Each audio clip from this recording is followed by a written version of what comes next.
Hello all welcome to my channel. So ಇವತ್ತಿನ ವಿಡಿಯೋದಲ್ಲಿ ನಾನು ಹೇಳ್ತಾ ಇದ್ದೀನಿ ಅಂತಂದರೆ, ನಾನು ಯಾವ ಥರ ಬಿಸ್ನೆಸ್ನ ಸ್ಟಾರ್ಟ್ ಮಾಡಿದೆ.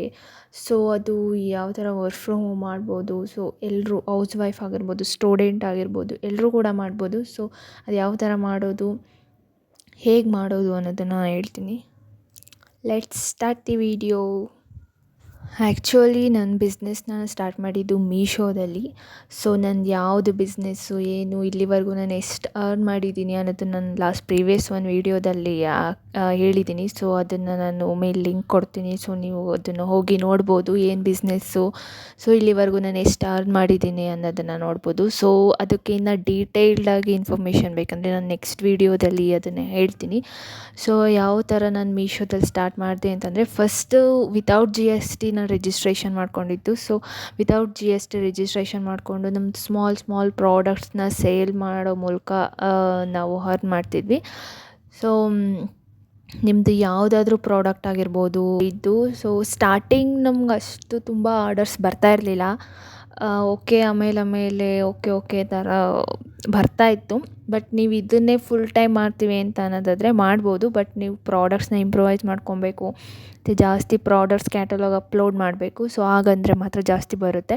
ಸೊ ಓಕೆ, ನಮ್ಗೆ ದಿನಕ್ಕೆ ಅಟ್ಲೀಸ್ಟ್ 2 to 3 ಆರ್ಡರ್ಸ್ ಆದರೂ ಬರ್ತಾಯಿತ್ತು. ಸೊ ಅದನ್ನು ಮ್ಯಾನೇಜ್ ಮಾಡೋಕ್ಕೆ ಆಗ್ತಾಯಿರಲಿಲ್ಲ. ವರ್ಕ್ ಮಾಡಿಕೊಂಡು ಅದು ಮಾಡಿಕೊಂಡು ಎರಡನ್ನೂ ಮ್ಯಾನೇಜ್ ಮಾಡೋಕ್ಕಾಗ್ತಾಯಿರಲಿಲ್ಲ. ಓಕೆ, ನಮಗೆ ವರ್ಕ್ ಮಾಡ್ಕೊಂಡು ಮಾಡೋದ್ರಾಗಿರೋದ್ರಿಂದ ಓಕೆ ನಮಗೆ ಮ್ಯಾನೇಜಬಲ್ ಆಗಿತ್ತು. ಅದು ಪಾರ್ಟ್ ಟೈಮ್ ಆಗಿ ನಾವು ಮಾಡ್ಕೊಂಡಿದ್ವಿ ಅಷ್ಟೇ.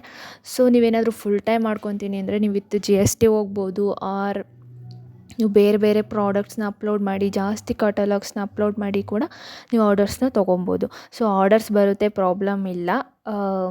ಬಟ್ ಒಂದು ಪ್ರಾಬ್ಲಮ್ ಏನಂದರೆ ರಿಟರ್ನ್ಸ್ ಜಾಸ್ತಿ ಬರುತ್ತೆ. ರಿಟರ್ನ್ಸ್ ಯಾವಾಗ ಬರುತ್ತೆ ಅಂದರೆ, ನಮ್ಮದು ಬ್ಯಾಂಗಲ್ ಬಿಸ್ನೆಸ್ ಆಗಿರೋದ್ರಿಂದ ನಮಗೆ ಸೈಜ್ ಇಶ್ಯೂ ಜಾಸ್ತಿ ಬರ್ತಾಯಿತ್ತು.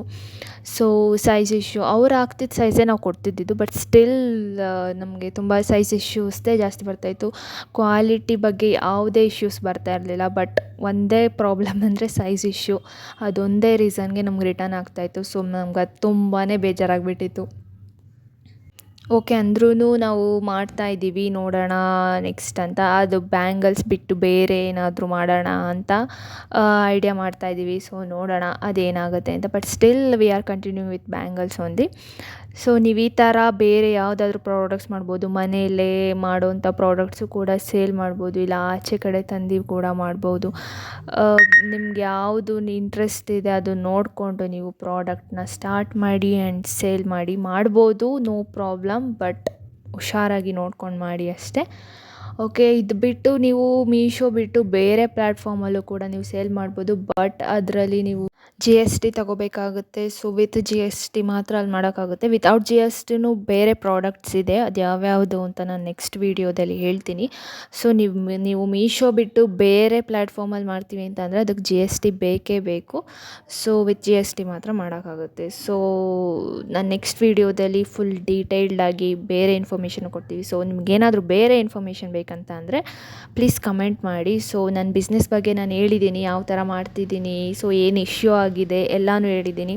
ಸೊ ನಿಮಗೆ ಬೇರೆ ಯಾವುದಾದ್ರೂ ಇನ್ಫಾರ್ಮೇಷನ್ ಬೇಕಂದರೆ ಪ್ಲೀಸ್ ಕಮೆಂಟ್ ಮಾಡಿ. ಸೊ ನಾನು ನೆಕ್ಸ್ಟ್ ವೀಡಿಯೋದಲ್ಲಿ ಅಪ್ಲೋಡ್ ಮಾಡ್ತೀನಿ. Thank you very much.